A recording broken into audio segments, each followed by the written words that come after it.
My daughter-in-law Kelsey stood at the podium preaching about legacy. She wore my husband's watch, the one he promised our grandson. $500,000 vanished, my name erased, and her smile, unbothered. I didn't clap, I hit record. She thought I was just the widow in the corner seat, but I wasn't grieving anymore. I was building a case. All right, before we dive into this crazy story, do me a favor. Subscribe and tell us where you're watching from. The flute of champagne sparkled in her hand as she smiled out at the room of mourners and catered sympathy. "To George," Kelsey cooed, lifting her glass with manufactured reverence, "a generous man, a devoted father, and a patient husband. And to Patricia, who, let's be honest, probably won't be far behind him." A ripple of uncomfortable laughter broke across the reception like cracked glass. I didn't move, just folded my hands over my lap, counted to 3, and memorized every syllable. She was 38, always had an opinion about my salt intake, and had made a habit of calling my memory delicate ever since my stroke 2 years ago. But there was nothing delicate about what I felt in that moment. It was sharp and clean, like a scalpel pressed beneath the ribs. The parlor buzzed around me, polite murmurs, the soft clink of forks tapping porcelain plates, the occasional sniffle or cough. My son Brian stood near the buffet, trying to look busy with a glass of something he wasn't drinking. He looked at Kelsey like he'd just bitten into something sour, but he said nothing. As always, she worked the room like it owed her something. Tight black dress, diamond necklace. Her heels clicked like gavel strikes on the hardwood floor. Grief, for me, sat differently. It had weight. It pressed into my chest with every breath, not just from losing George, but from the quiet, gnawing realization that she thought she'd already won. We hadn't even read the will yet. That's what made her confidence unsettling. She smiled like someone who'd already seen the last page of the book. I wondered just how involved she'd been in rewriting it. Later that evening, after the last sympathy card was tucked behind a floral arrangement and the final casserole dish was claimed from the fridge, I walked upstairs. My knees ached, but I didn't stop.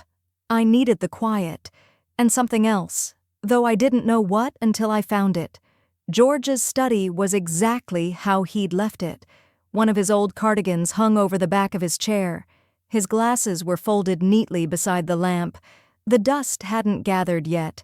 He'd been in here recently, maybe even the day before he collapsed.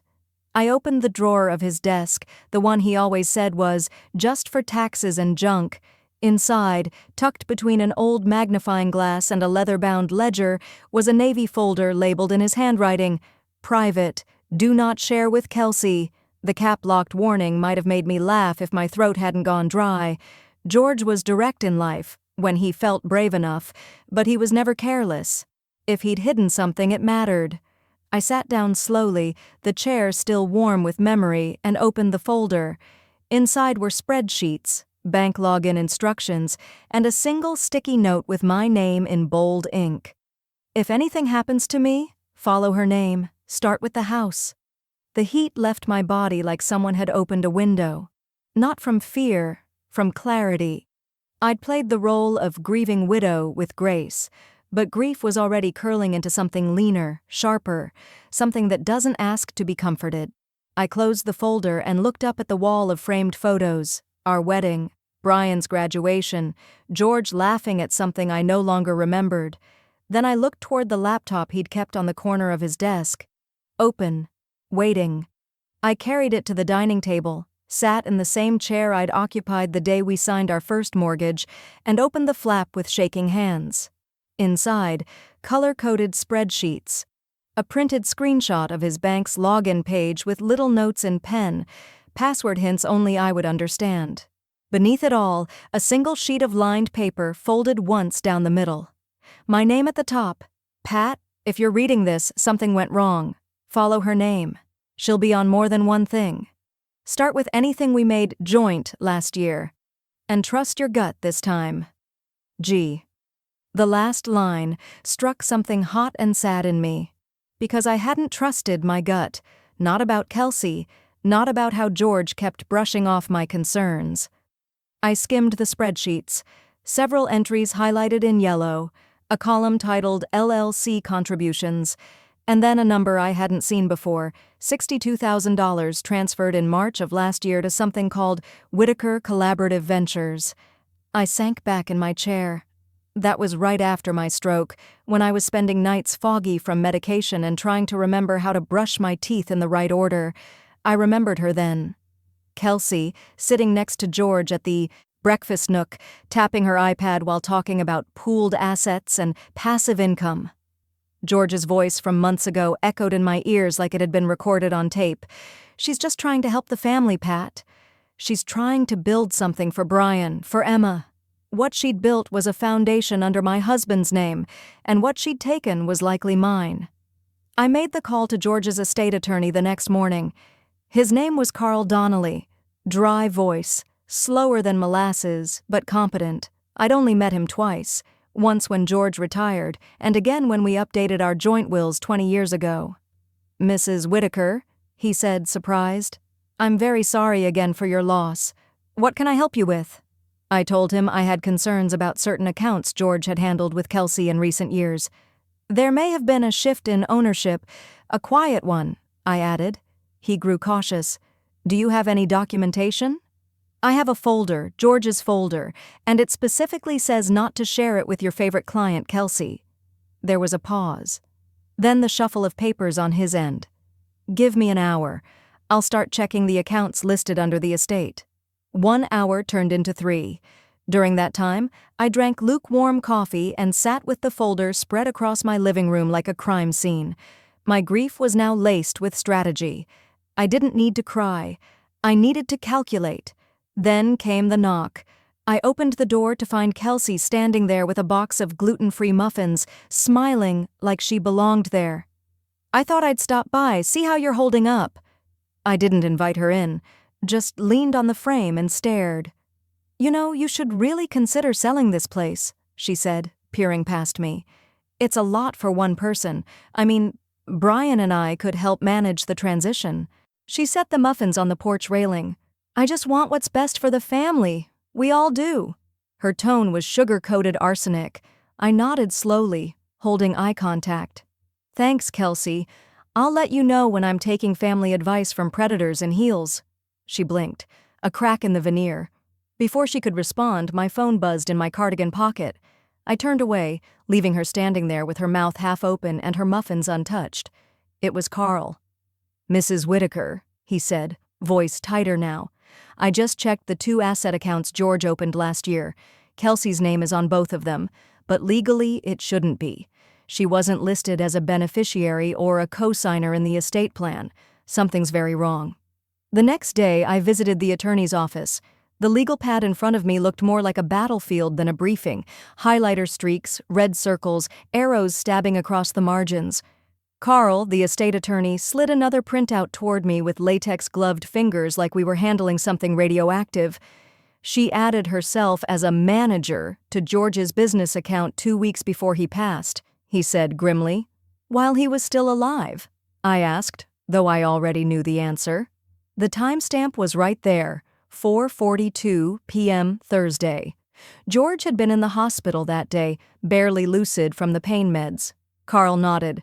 "She used his login, changed the recovery email, and set up dual access. It's legally gray. Looks like consent unless contested." "And we're contesting," I said, gripping the edge of the desk. I stared at the signature line. It wasn't even George's handwriting. It was too neat, too practiced. And even if it was his, I knew Kelsey had coached it. The woman had a talent for smiling while stabbing. "Do you know if Brian was aware of any of this?" Carl asked. I hesitated. Brian had stopped by 2 nights ago. Grief clung to him like fog, thick and quiet, but not directionless. He sat on the porch swing, tapping his fingers like he used to on piano keys as a boy. "I don't know what's happening," he said. "She handles all of it, the bills, the investments. I figured, after your stroke and with Dad declining, it was just easier to let her manage it." "Manage it," I'd repeated, biting back a laugh. "That's one way to describe theft with access." He looked wounded. "I didn't mean—" "I know," I cut in. "But someday soon, You'll have to decide whether you're married to her actions or just the woman."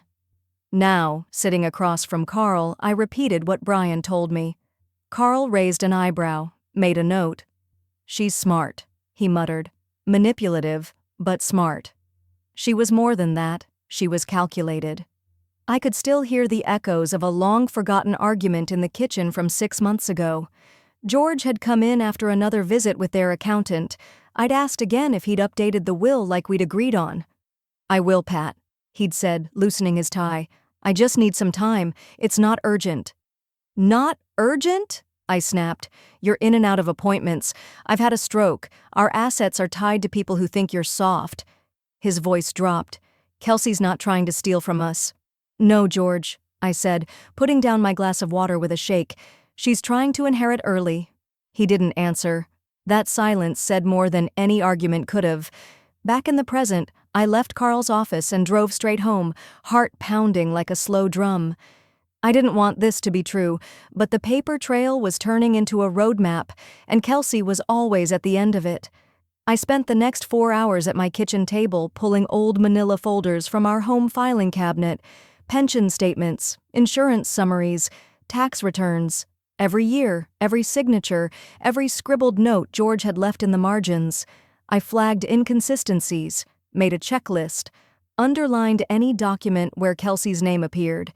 She had a way of showing up like mildew, slow, silent, until something started to rot.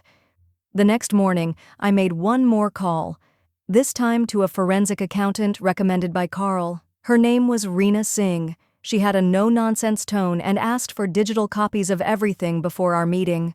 By 7 p.m., my phone buzzed with a message. "Reena S. You'll want to see this in person." The spreadsheet looked innocent at first, rows and columns, numbers in black, dates in gray. But the red flags didn't come in color. They came in patterns. "Here," Reena said, tapping her pen on the screen.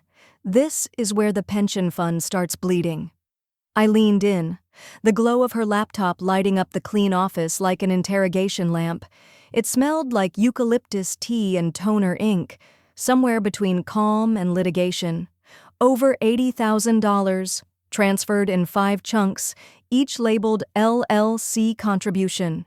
Each one routed to an account with a bland name, Whitaker Family Revitalization Fund, LLC.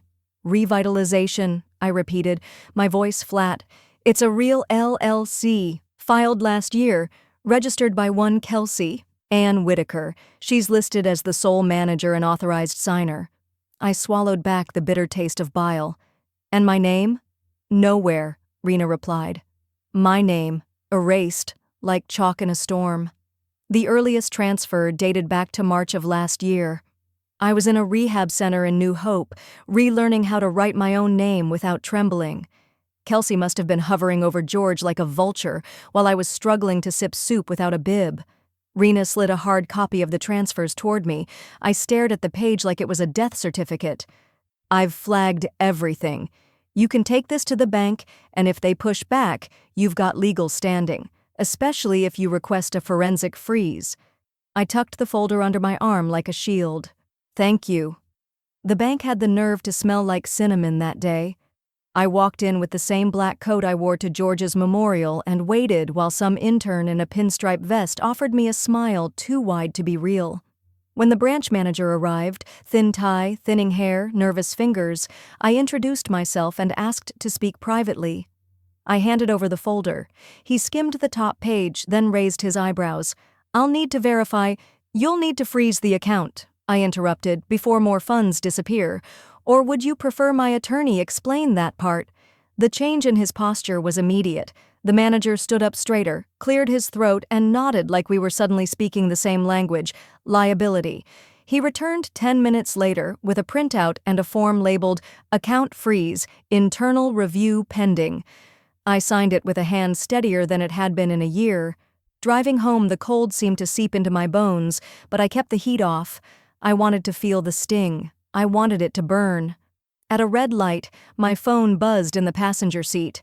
Alert, eBay, listing notification for vintage men's gold timepiece, estate collection. My heart punched against my ribs. George's watches. Every year on his birthday, I'd give him one. A tradition we started before we had kids, before the house, before strokes and LLCs and betrayal. I clicked the link and saw them. His 1956 Omega Seamaster, his Hamilton Ventura, his Belova Accutron, the one he wore the night he proposed, laid out on cheap velvet with a description that read, "Gently pre-owned, no sentimental value." Kelsey just listed George's antique watch collection online for sale.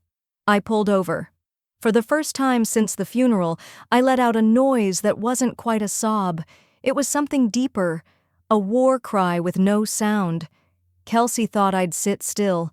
That's what most predators assume about widows. They mistake shock for surrender. But some of us bury our husbands and sharpen our knives in the same week. I set up the account under the name Grace Whitaker. It sounded dignified, harmless, entirely forgettable. Just another upscale bidder on heritagevest.com. No bio, no social media links, no reason to raise a red flag. The listings hit the site early that morning, and right there, under estate clearance luxury timepieces, was George's prized 1947 Hamilton chronograph. The same one he wore on our honeymoon, the same one he said he'd pass to our grandson once Brian got around to parenting. I stared at the screen for a long moment. Then I placed my first bid, and my second, and my 10th. Each time another bidder challenged me, I responded fast and high, escalating the price, turning the listing into a sinkhole. By noon, Grace Whitaker was the proud and fake owner of George's watch for $3,100. I never intended to pay. I intended to trap her. I used the site's reporting feature, uploaded my marriage certificate, and flagged the watch as stolen estate property. The auction house froze her seller profile within 6 hours. Not a word from them since, but I knew the damage was done. That night, while steeping mint tea, I sat at the kitchen island and opened George's financial archive folder again. I wasn't even sure what I was looking for anymore, but I found it under Home Improvements, 2023, a $16,800 invoice for office renovation, design build services, paid in full. The source? George's death benefit account. Date? 5 weeks after the funeral. I closed the folder slowly, knuckles pale against the leather-bound edge. The next morning, Brian stopped by unannounced. He looked rumpled, like he'd barely slept. Maybe he hadn't. "She said everything was legal," he murmured, hovering near the back door, "that she was sorting through junk to help you." "Did my husband's belongings feel like junk to you?" I asked. He shook his head, quiet. I slid the renovation invoice across the counter. "What's this?" "Her new workspace," I said evenly. "Bought with your father's death benefit." Brian read the line items, built-in cabinetry, matte brass fixtures, ergonomic desk, and winced. "I didn't know," he said. I met his gaze. "That's the problem, Brian. You never do." Later that afternoon, I found myself in George's upstairs closet, organizing what Kelsey hadn't yet pawed through. There, behind a box of cufflinks, sat a small black voice recorder, one of the old ones George used for meetings before he trusted smartphones. I pressed play. His voice, fragile but lucid, filled the quiet. "If anything happens to me, don't let them push you out, Pat. This house is yours. The memories are yours. Don't let them rewrite that." I listened to it again. Twice. 3 times. Not because I needed the reminder, but because I wanted to hear that last defiant edge in his voice. The man I loved still had fight in him, and now, so did I. The next day, while hunting for our old tax return copies, I pulled out the bottom drawer of the file cabinet and noticed a slightly warped folder wedged behind the back panel. Cream-colored, labeled in George's handwriting, "Draft, Patricia only." I opened it, breath tight in my throat. Inside was a typed will, dated just 6 months before his death. No signature, but every clause pointed to me. The house, the pensions, the antique car. There was no mention of Kelsey, no LLC, no shared anything. Every penny, every acre, every item was meant for me. The front doorbell rang, slicing through the moment like a blade. I tucked the folder under my arm and answered.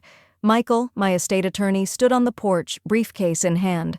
"I brought the freeze documents for your review," he said, "but you look like you've seen a ghost." "I found this." I handed him the folder. He flipped through it quickly, then again, slower. His lips parted just slightly. "This changes everything," he muttered.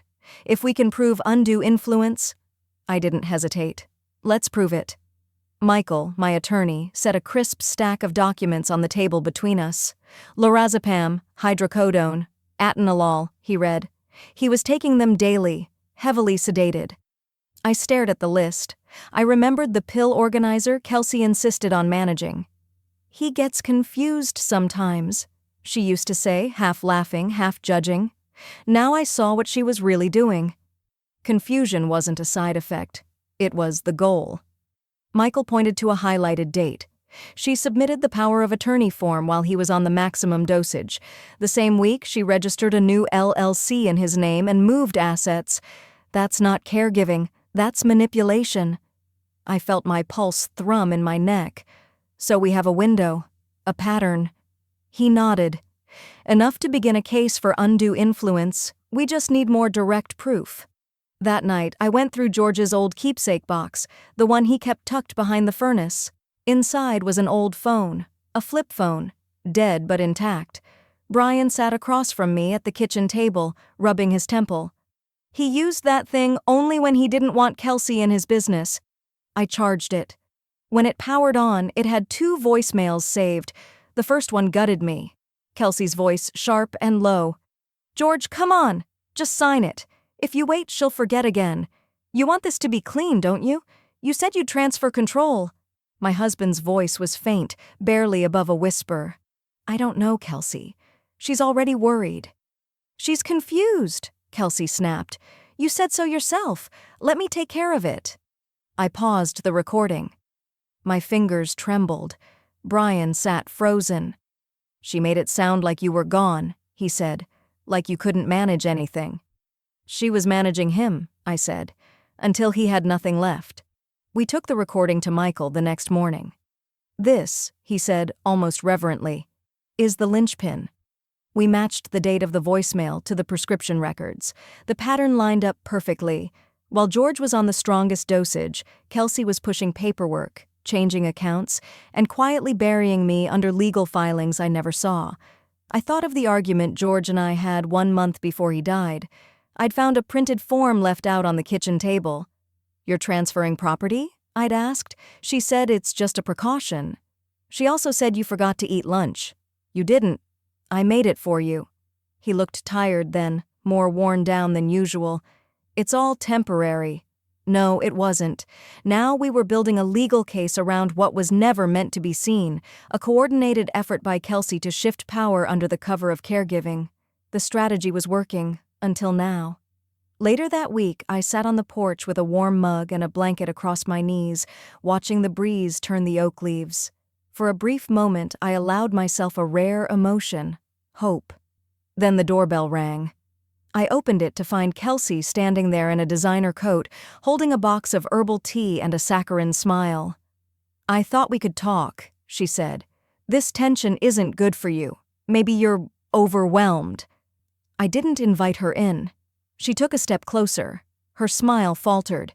"You're getting too involved, Patricia. For your own good. Stop digging." I tilted my head. Was that a threat or a suggestion? "It's advice." She turned and left without another word. I watched her walk away, but my fear didn't follow her, because now I had the truth, and her voice, on record. The invitation arrived tucked beneath my doormat, printed on monogrammed stationery in a blush pink envelope. Just one line. "Let's not make this harder than it has to be. Tea at 4. Kelsey." I nearly laughed, but I didn't. At 3:58, I arrived at her kitchen table dressed in a slate gray cardigan and pearls, widow's armor. She greeted me with her usual cinematic smile, bright as a news anchor's. The table was set like a boutique hotel breakfast, china cups, scones, lemon wedges cut to symmetrical perfection. "You look well," she said, pouring tea into my cup like I was some visiting dowager, not the woman she'd tried to erase from her late father-in-law's life. "I drink a lot of water," I replied, and met her eyes. Kelsey wrapped both hands around her cup. I'm worried about you, Pat. All this stress, court documents, hearings, you've been through so much. I have, I said, slipping my hand into my coat pocket and pressing record on the small digital device I'd brought with me. She leaned in. You don't want this dragging out, do you? The lawyers, the estate investigators, they make things uglier than they need to be, for everyone. For everyone. Not for George, not for me. For everyone who might get caught in the web, she spun. I took a long sip. The tea was Earl Grey, oversteeped and lukewarm. Fitting. I'm not dragging anything out, I said sweetly. I'm just cleaning up what was left behind. She smiled tightly. George wouldn't have wanted this. I tilted my head. Are we speaking for the dead now? A flash of something darker passed through her expression. You're not young, Pat. Stress like this? It breaks people. It was a threat dressed in manners, wrapped in chamomile steam, but I'd heard louder men try to talk me down in this life, and I'd outlived them all. Then we should keep things simple, I said, placing my cup back onto the saucer with a soft click. For everyone's health. That night, I uploaded the audio file and sent it to Michael. His reply was immediate. Exactly what we needed. It shows intent, tone, and manipulation. Beautifully done. By Friday, a probate investigator had joined our team, a serious woman named Amelia Shaw, mid-40s, blunt bob, and legal pads full of red tabs. She's smart, Michael whispered after their first meeting, the kind who sees lies in font choices. Amelia began combing through every document tied to George's estate. While she worked, I filed a formal challenge to Kelsey's authority over the inheritance, citing undue influence and suspicious financial activity. Kelsey tried to get ahead of it with a carefully curated social media post. Caring for George was the greatest honor of my life. We all miss him terribly. Please respect our family's privacy. She even included a black and white photo of him from 10 years ago, long before the medications, long before the manipulation. A fiction painted in nostalgia. But something shifted that week. Brian called. Said he found a USB drive in one of George's old coat pockets. It had nothing labeled, just scanned PDFs, mostly insurance forms. But one document stood out. A second power of attorney, signed, dated, time-stamped during the week George was hospitalized, barely conscious. Amelia got the hospital records. He was on morphine around the clock, she said, holding the form delicately with gloved fingers. This shouldn't have even been possible, let alone legal. She looked up at me. If we verify this signature was signed under sedation, we can invalidate everything that came after it. I didn't speak. I didn't have to, because in that moment, the tide turned. The courtroom wasn't full yet, but the weight of truth already pressed into the oak panels and worn carpeting. The air smelled like lemon-scented cleaner and something older, dust and consequence. I held the forged power of attorney document in my gloved hands, its pen strokes slightly shaky, its signature dated during the week George could barely recognize his own name. He wouldn't have known what year it was, I murmured to Michael, who sat beside me, flipping through case files. He nodded. This isn't just morally wrong, it's legally vulnerable. This is how we get the door open for reversal. Probate court accepted the filing the following day, and just like that, it was no longer just a family feud. It was a case. Kelsey must have sensed the shift, because hours after we received the hearing confirmation, she posted a glossy black and white photo of George on Facebook, him laughing, squinting in the sun from a trip we took to the shore 20 years ago. Her caption read, "He was my heart." Caring for him during his final year was a sacred duty, even when others didn't understand. Elder care. Love in grief. The comments poured in like syrup. So strong, Kelsey. He was lucky to have you. Ignore the noise, Queen. But I was the noise now. And I was just getting louder. The next morning, I printed out a letter I'd been working on since the funeral. I addressed it to the Havertown Sentinel and dropped it in the editor's mailbox myself. No email, no digital trail, just paper and ink and my own trembling truth. It ran the following Sunday under the title, Widow, not a witness, my husband deserved better. In it, I didn't name names, I didn't accuse. I told the story of watching a man I loved slowly disappear, first from illness, then from paperwork. I talked about the hidden ways power gets transferred while no one's looking. I ended with a line George used to say when he tucked our checkbook into the drawer: "Protect the home, protect the heart." The piece went viral, at least in our town's definition of viral. Shared on local Facebook groups, reposted by neighbors. I saw copies taped to bulletin boards in grocery stores and folded into church bulletins. Then came Kelsey's reply, a rambling Instagram story filmed from her car, eyes wide, voice pitched too high. "I just think it's so disgusting when people twist grief into performance," she snapped. "Like, if I'm such a villain, where was she when he needed help with his meds? Oh, right, still recovering from her stroke." The mask slipped, and this time, everyone saw. Brian called that night. His voice was low, uneven. "Mom, I think I need to see everything, like, all of it." So I did. I showed him the bank records, the medical charts, the emails she sent under his name. He sat silently for a long time. "She made me feel like questioning her was disloyal," he finally said. "I didn't know how far it went." He looked wrecked, like someone who'd found rot in his foundation. "She planned this," I told him, "not after George died, long before." We were gaining ground, which is why I wasn't surprised when a manila envelope arrived on my porch with no return address. Inside, a single-page legal document, temporary restraining order, filed by Kelsey Whitaker.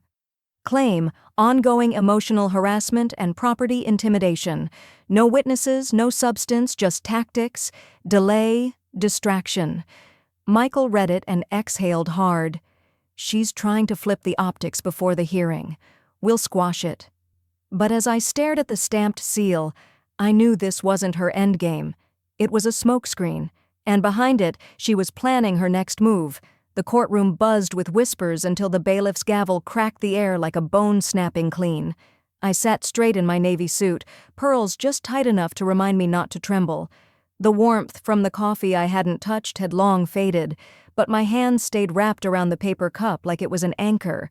Kelsey entered with forced confidence, a silk blouse tucked too neatly into high-waisted slacks, her hair pulled back in a sleek, punishing bun.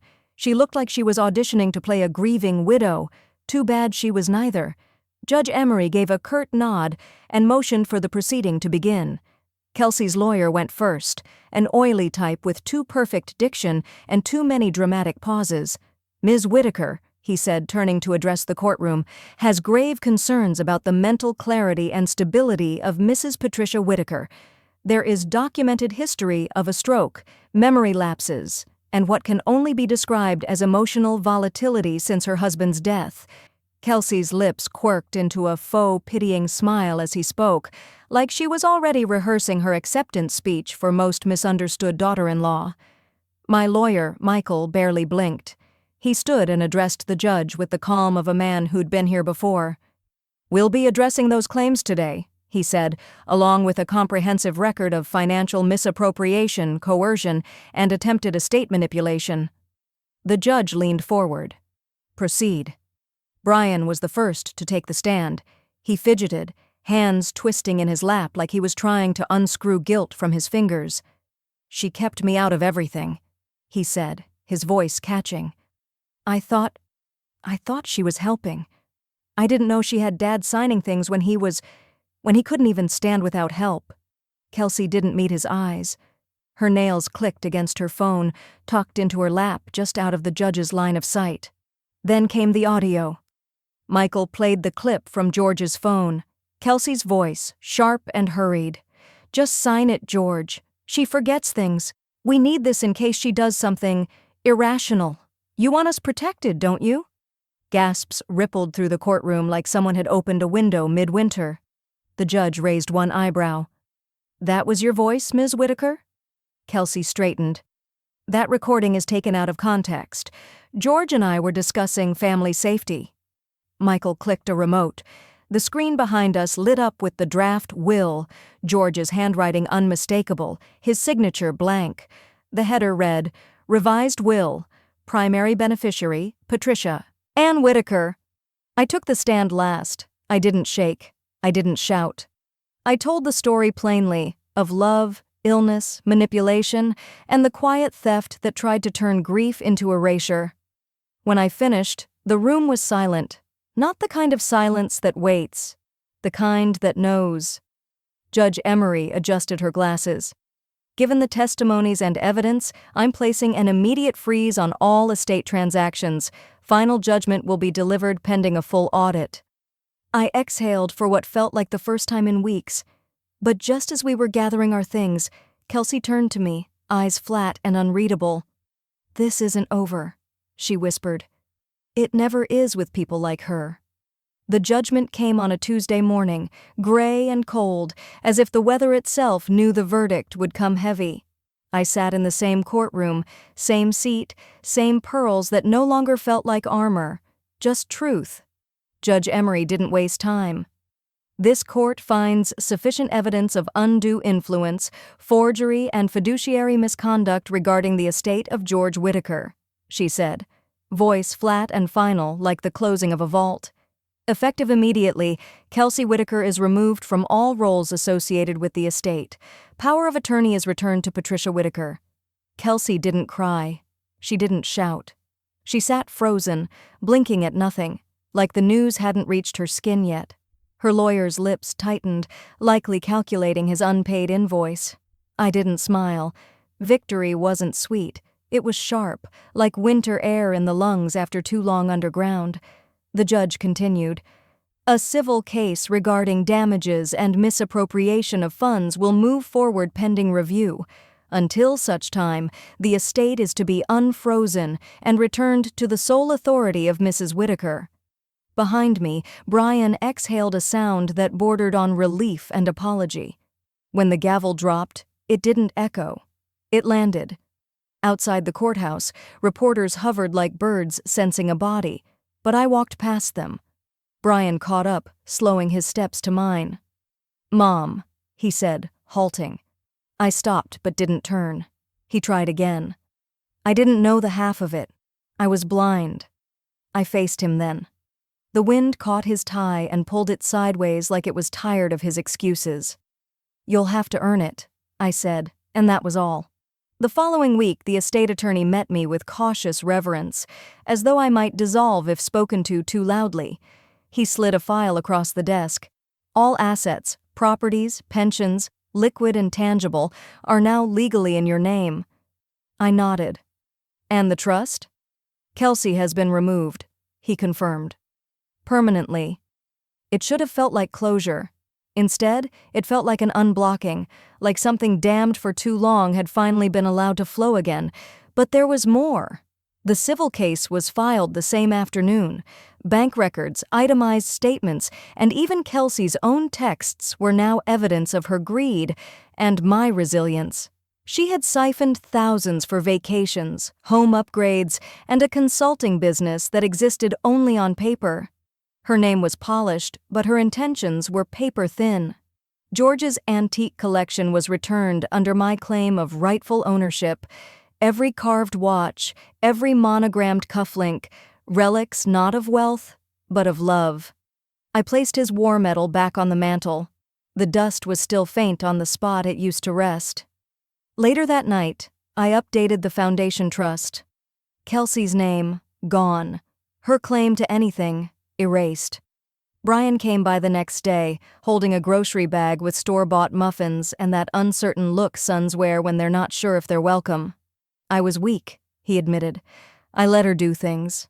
I thought staying quiet kept the peace." "There was no peace," I said, taking the muffins, but not the sentiment. "There was just silence." He nodded, eyes full of the kind of guilt that doesn't evaporate in one conversation. "Can I help fix it?" "Start by showing up," I said. "That's more than she ever did." But peace, like justice, is rarely absolute. That Friday, a cream envelope arrived by certified mail. No return address.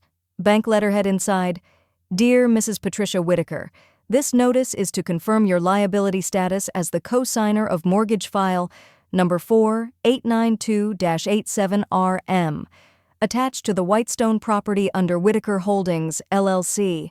My heart dropped like a stone in deep water. I flipped to the attached form. My signature stared back, flawless, familiar. Except I'd never signed it. The bank's fraud division didn't blink when I called. The moment I said the word forgery, they transferred me to someone named Rhonda, who spoke like she'd handled hundreds of stories just like mine, except I wasn't dead and I wasn't staying quiet.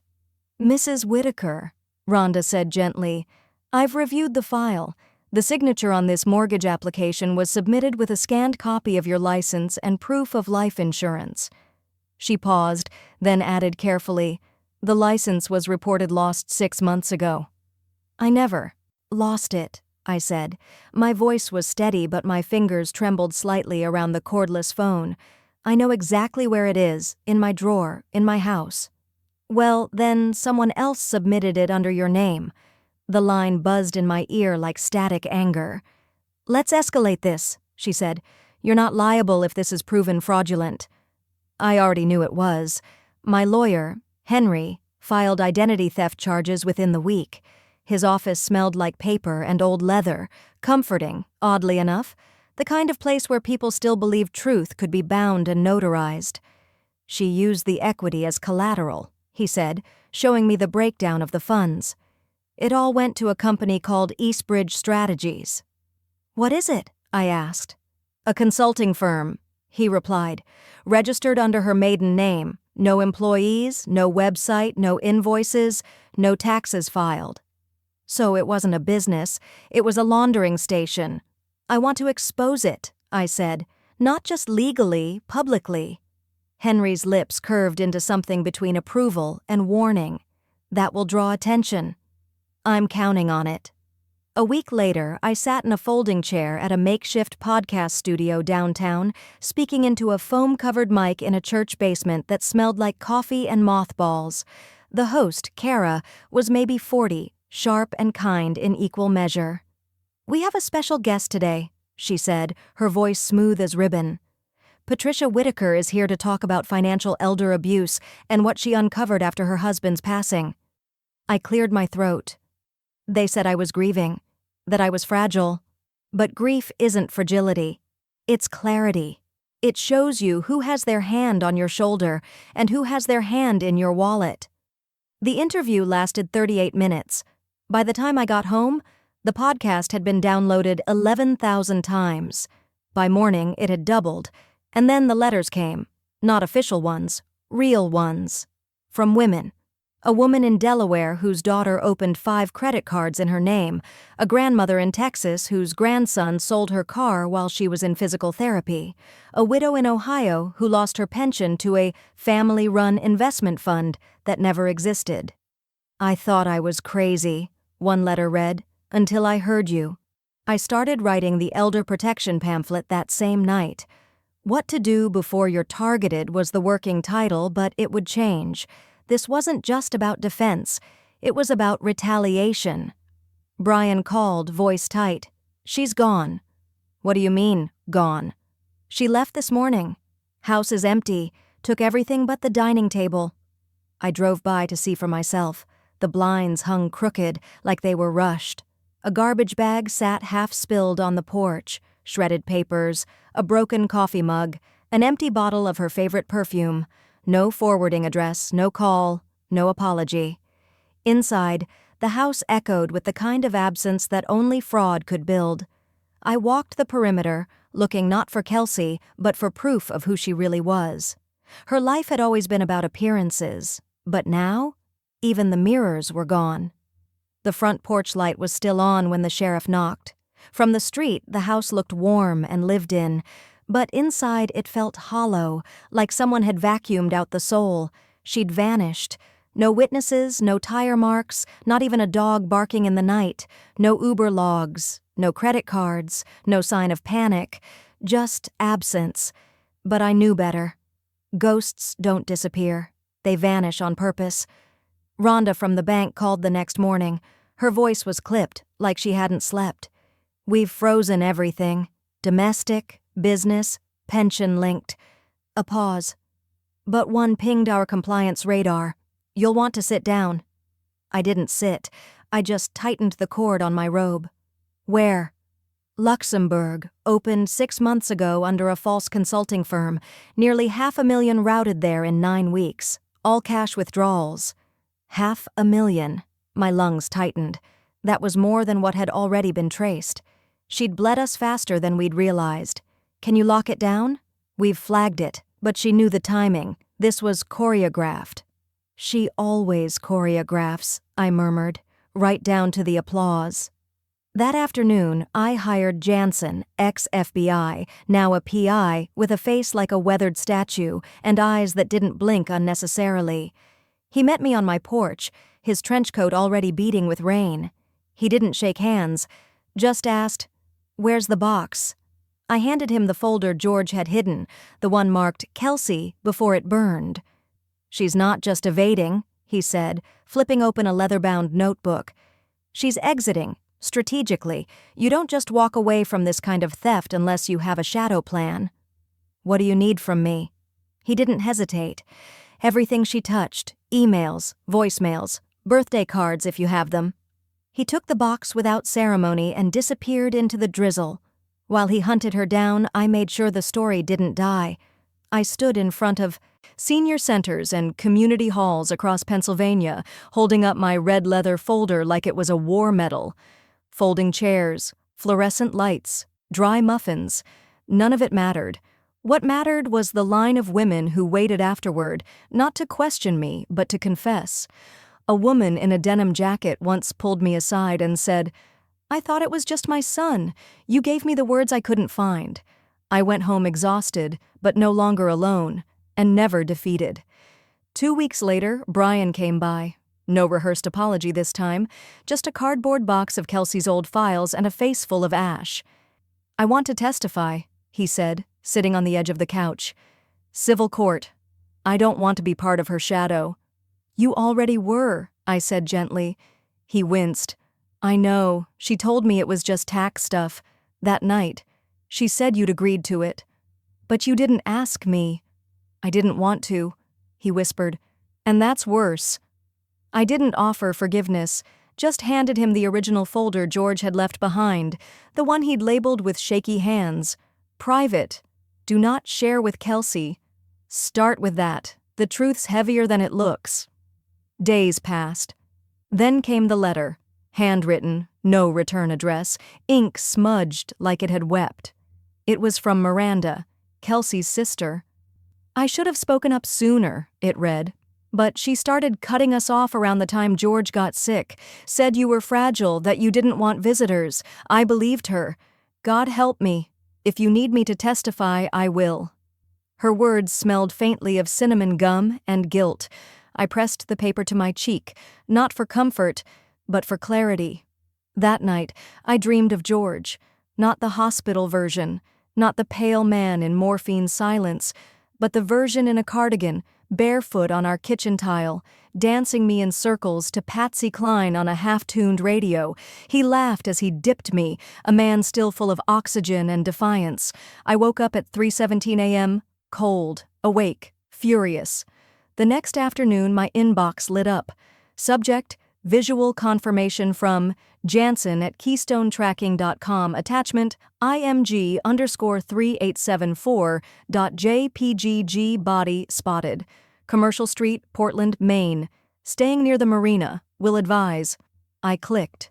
There she was. Kelsey. Standing under a slate-gray sky, paper coffee cup in hand, hair tousled by the harbor wind.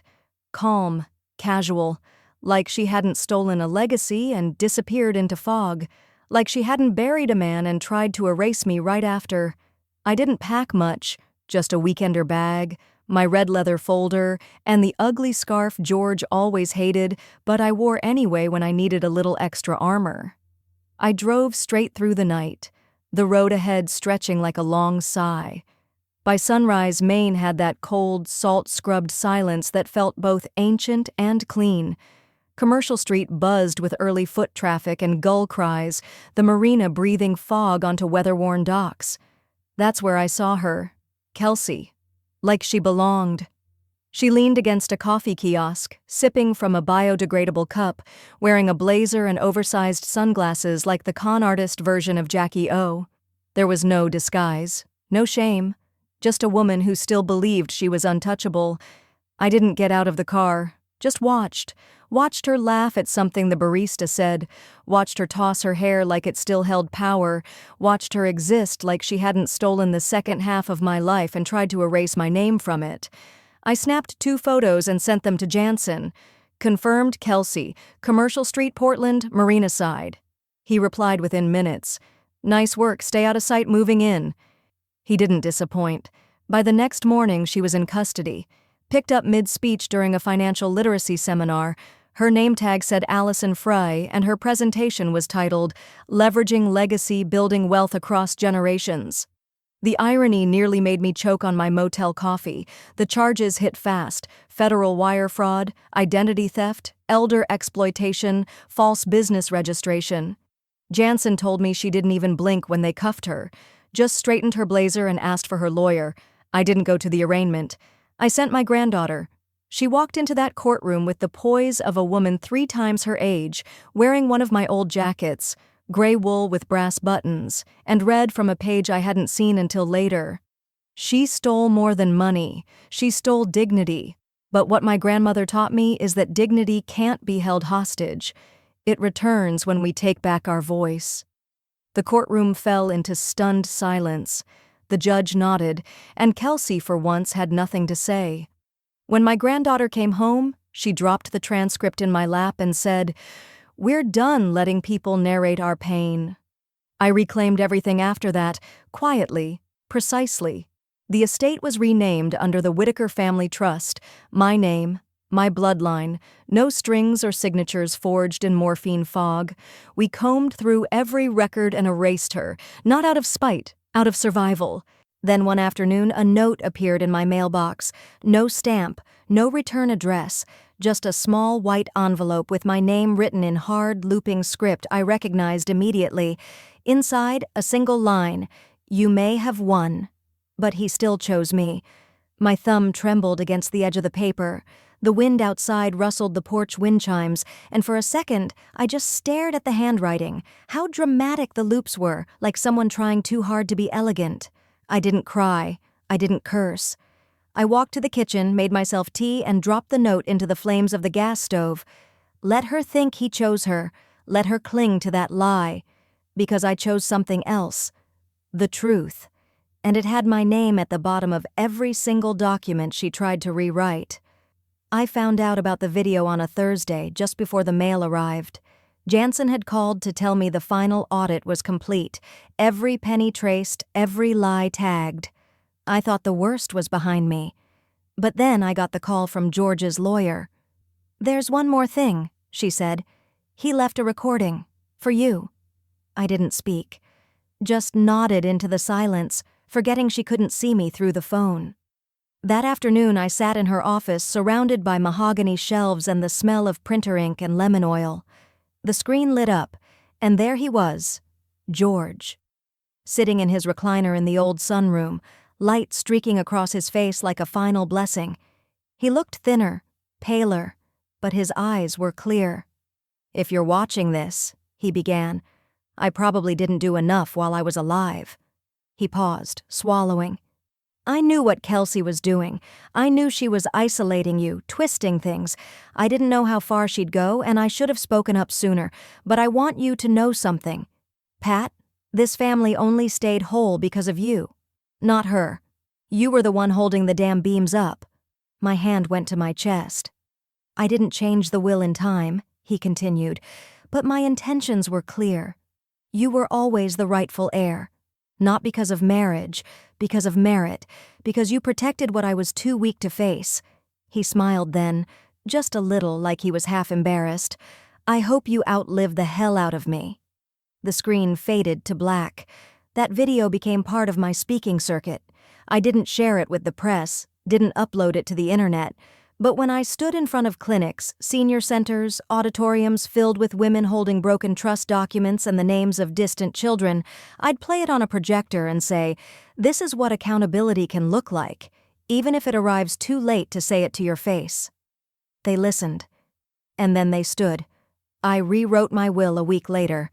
Not a cent to Kelsey. Instead, half to charity and the other half into a scholarship fund in George's name for students studying elder law.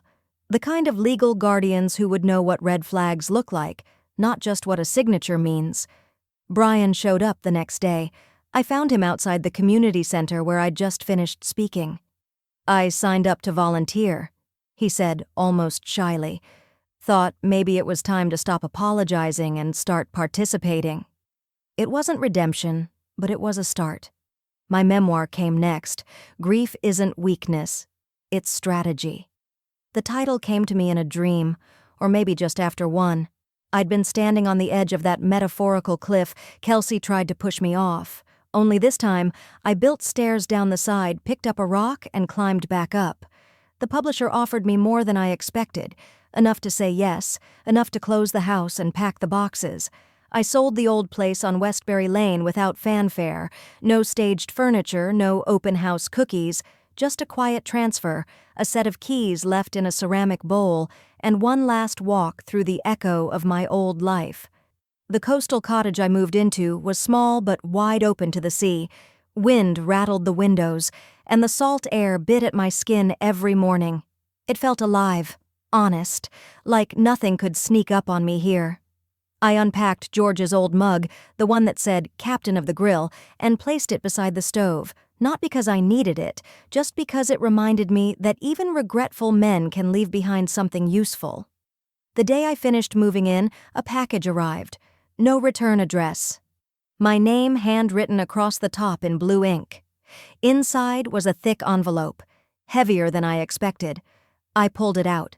The front was labeled, "From the prison desk of Kelsey J. Randall." My hands stilled. My breath caught. It wasn't over. Not yet. The pen didn't shake. It glided. Black ink flowed like resolution. The notary across from me blinked as I pushed the final page forward, initials crisp in every corner. "All done," she said, glancing at the documents. "You've officially secured the trust. Everything is in your name now." My name. Not borrowed, not overwritten, mine. I left the office without fanfare, stepped out into salt-thick air and a wind sharp. Enough to tug memories from my sleeves. The marina below shimmered in winter light. The same spot where Jansen first spotted Kelsey weeks ago, bold, unbothered, unaware she was on the verge of collapse. She hadn't written since the prison letter. No calls, no appeals, just inked delusion between lined notebook pages, insisting George had chosen her. But if choice meant forgery, theft, manipulation, then yes, she was absolutely chosen. That night, my granddaughter surprised me with cake and candles in the cottage kitchen. Just the two of us, a single chocolate layer cake, frosting uneven and finger-swiped at the corner. She'd baked it herself. "Happy birthday, Grandma," she whispered, placing a daisy behind my ear. "To the strongest woman I know." I didn't cry. Not because I wasn't moved, but because strength by now was muscle memory. Later, when the kitchen had gone quiet and the candle wax hardened into shallow puddles, I climbed into bed with the prison diary unopened on the nightstand. I'd read it, one day, but not yet. The next morning, I dressed in George's old flannel shirt, oversized, washed thin with age, and drove to the dock where we used to sit with coffee and arguments and retirement plans that never quite made it past the planning. The urn was lighter than I remembered, or maybe I'd just grown stronger. Seagulls wheeled above, and the ocean hissed like a secret between rocks. I unscrewed the lid, pulled in a lungful of wind. "You were a good man," I said, steady and soft, but not a perfect one. I spent too long confusing those things. I scattered the last of his ashes across the water, watched the gray plume drift like smoke from a fading fire. "I forgive you," I added. The dock creaked under my boots as I turned to leave, but the water behind me stayed still. Finally still. Brian called that afternoon. No promises, just conversation. We talked about bad timing and worse decisions, about fear, and how sometimes it hides inside people you trust. He admitted he'd started seeing a therapist, that he'd joined a support group for adult children of manipulative spouses. He didn't ask me to move on. He asked if we could begin again. Slowly, I said. Slow's fine, he replied. I'm not going anywhere this time. The kitchen in the cottage faced east, all morning sun and peeling shutters. I'd left one shelf empty on purpose. That night, I filled it. George's photo. The one where he's holding a fishing rod and grinning like a man who still believed love fixed everything. Beside it, a brass anchor figurine he gave me one anniversary, when we couldn't afford dinner out. And tucked behind them both, the folder that started it all, now sealed, labeled in my own handwriting, closed. I looked around at the quiet room. No ghosts, just echoes. Kelsey once said I'd follow him soon. She was right. I followed him into peace. Alone, but never powerless.